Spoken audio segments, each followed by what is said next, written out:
اور اس کو پتہ ہے کس کو کیا دینا ہے اور اس کو وہ بہم پہنچا رہا ہے۔ انسان کو طرح طرح کے کھانے چاہیے، ایک کھانے سے یہ اکتا جاتا ہے۔ بھینس تو سویر شام دوپہر وہ چارہ ہی کھاتی ہے، کبھی اس نے کہا کہ کوئی ناشتہ تبدیل کر دو، سر جھکائے ہوئے وہ صبح بھی وہ کھا رہی ہوتی ہے، شام کو بھی وہ کھا رہی ہوتی ہے۔ لیکن انسان ہے وہ ایک چیز 2 دفعہ کھائے تو وہ کہتا ہے یہ تو صبح بھی لی تھی۔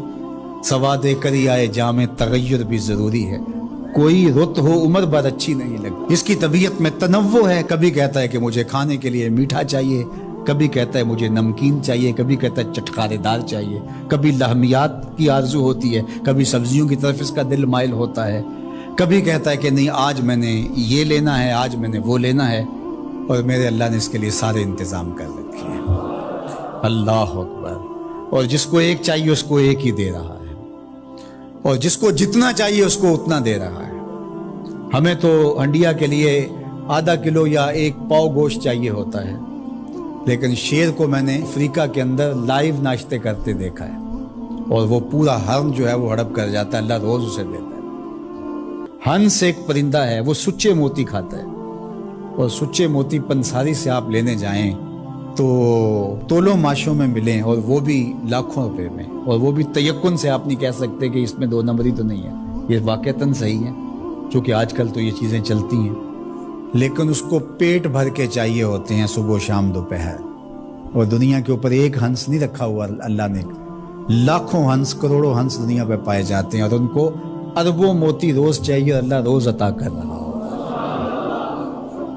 تو یہ ہے اس کی ربوبیت، جس کو جو چاہیے وہ عطا کر رہا ہوتا ہے۔ رب العالمین، تمام جہانوں کا پالنے والا ہے۔ رب کا معنی علماء نے یہ کیا ہے، حضرت عبداللہ ابن عباس فرماتے ہیں انہ مالک الدنیا وانہ مالک الاخرى، یہ دنیا کا بھی مالک ہے اور آخرت کا بھی مالک ہے۔ رب یہ صرف دنیا میں ہی نہیں، آخرت کے اندر بھی اس کے خانے کرم پہ لوگ پل رہے ہوں گے، اور دنیا میں بھی اس کے خانے کرم پہ لوگ پل رہے ہیں۔ اب عالم کیا ہے؟ ما سوی اللہ کو عالم کہتے ہیں۔ علماء نے اس پر بہت کچھ لکھا، لیکن حضرت وہب بن منبہ رضی اللہ تعالیٰ عنہ فرماتے ہیں کہ 18,000 عالم ہیں، ان میں سے ایک عالم یہ عالم دنیا ہے۔ بہت ساری چیزیں ہیں، ہماری انسان کی پہنچ ہی وہاں تک نہیں ہے۔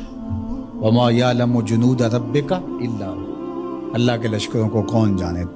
اللہ، وہی جانتا ہے اس نے کیا کیا پیدا کیا۔ انسانی مرغ عقل تھک کے گر جاتا ہے۔ اللہ اکبر۔ تو کہا رب العالمین، تمام جہانوں کا پالنے والا۔ اچھا، یہاں رب المسلمین نہیں کہا گیا، رب المطیعین نہیں کہا گیا، رب المتقین نہیں کہا گیا، صرف نیکوکاروں کا، اچھے لوگوں کا رب ہو۔ جو نہیں مانتے وہ ان کا بھی رب ہے، جو انکار کرتے ہیں ان کا بھی رب ہے۔ اللہ اکبر۔ یہ اس کی ربوبیت کی شان ہے کہ وہ اپنوں بیگانوں کو سب کو نواز رہا ہے۔ اور اگر آپ کی توجہ ہو تو یہاں ایک جملہ اور کہنا چاہوں گا، رب کا لفظ جو ہے وہ واحد ہے اور عالمین جمع ہے۔ رب العالمین، ایک رب اتنے جہانوں کو پال رہا ہے، ایک رب اتنے جہانوں کو پال رہا ہے۔ چلو اس سے آگے ایک اور بات کروں، رب واحد ہے اور عالمین جمع ہے، تو ایک رب کے کئی بندے ہو سکتے ہیں، ایک بندے کے کئی رب نہیں ہو سکتے، اس لیے رب کو واحد رکھا، عالمین کو جمع رکھا۔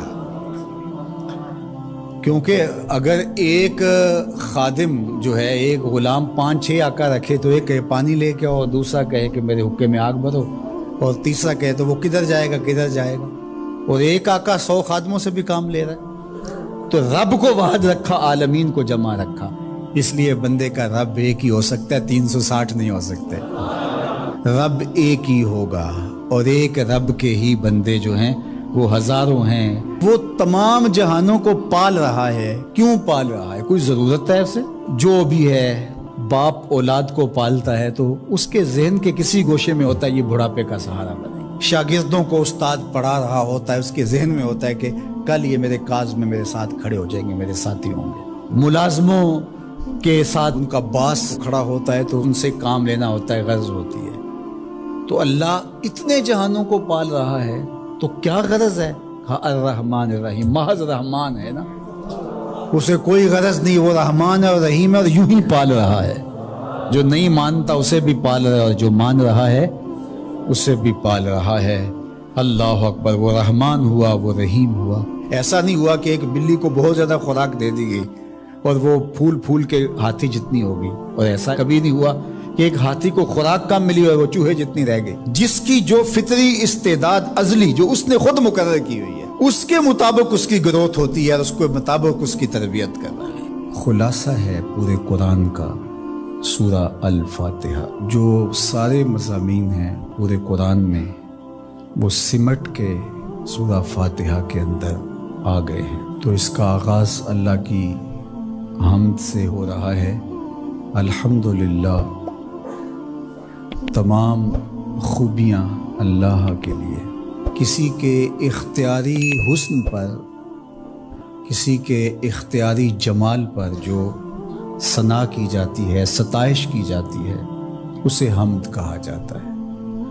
کچھ خوبیاں اختیاری نہیں ہوتی، غیر اختیاری ہوتی۔ اگر کسی کا رنگ سفید ہے، نقوش تیکھے ہیں اور اس کی آنکھیں نرگسی ہیں، اس کے دیگر اعضاء کا توازن بڑا اچھا ہے، تو یہ اس کا اپنا کمال نہیں ہے۔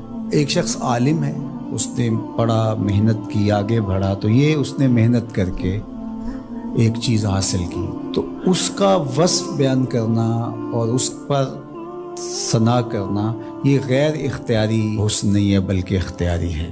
تو کمال وہ ہوتا ہے جو چیزیں اختیاری ہوں۔ تو اللہ جل شانہ کی حمد اس لیے کی جاتی ہے کہ اس کی چیزیں، اس کا حسن غیر اختیاری نہیں ہے، وہ اس کا اختیاری ہے۔ اللہ اکبر۔ تو کسی کے اختیاری حسن پر تعریف حمد کہلاتی ہے، اور اگر وہ نعمت کے مقابلے میں ہو تو وہ حمد شکر کہلاتی ہے، اور اگر نعمت کے مقابلے میں نہ ہو تو اس کو حمد کہا جاتا ہے۔ حضرت کعب احبار رضی اللہ تعالی عنہ فرماتے ہیں کہ الحمد کی تفسیر ثناء اللہ ہے، اللہ کی ثنا، اللہ کی تعریف۔ اور حضرت ضحاک بن مزاحم نے اس کا ترجمہ کیا ہے الحمدللہ رداء الرحمن، یہ رحمان کی چادر ہے۔ جس طرح چادر زینت دیتی ہے اور وقار کی علامت ہوتی ہے، اور اہل عرب کندھے کے اوپر چادر ڈال کر کے جو ہے وہ ایک خاص ان کی حیت ہوتی ہے۔ یہاں گرمی سردی سے بچاؤ کے لیے چادر لی جاتی ہے، لیکن عرب میں چادر جو ہے وہ زینت کے لیے لی جاتی ہے، اور وہ آپ نے دیکھا ہوگا کہ عرب علماء یہاں کندھے پہ چادر رکھتے ہیں، تو وہ زینت کے لیے ہوتی ہے، ضرورت کے لیے نہیں ہوتی۔ تو اس لیے یہاں جو رداء الرحمن کہا گیا ہے، تو الحمد رحمان کی زینت ہے، وقار کی چادر ہے۔ ثنا کی جتنی بھی قسمیں اور جتنی بھی صورتیں ہیں وہ اللہ کے لیے، وہ ڈائریکٹ تعریف کی جائے تب بھی اللہ کی، انڈائریکٹ تعریف کی جائے پھر بھی اللہ کی ہے۔ یعنی پھول کو کہا جائے کیا خوب پھول ہے تو پھر بھی اللہ کی تعریف، اور کہا جائے سبحان اللہ پھول کو دیکھ کر پھر بھی اللہ کی تعریف، پاکیزگی اللہ کی بولی جا رہی ہے۔ اور اگر اس کی درزوں کو، اس سے مہکتی نکلتی خوشبو کو، اس کے رنگوں کا جمال اور اس کی لطافت دیکھ کر کے کہ واہ کیا کھلا ہوا شگفتہ گلاب ہے، تو آپ گلاب کی تعریف کر رہے ہیں لیکن خالق گلاب کی تعریف کر رہے ہیں، یہ انڈائریکٹ تعریف۔ تو خوبی کی جتنی بھی صورتیں ہیں، چاہے وہ ڈائریکٹ ہو، چاہے وہ انڈائریکٹ ہو، چاہے وہ قولن ہو، رویتاً ہو، فعلاً ہو، جس طرح ہو، اللہ کے لیے ہے۔ اس کی تم کیوں خوبیاں بیان نہیں کرو گے؟ الحمدللہ رب العالمین، وہ تمام جہانوں کو پالنے والا۔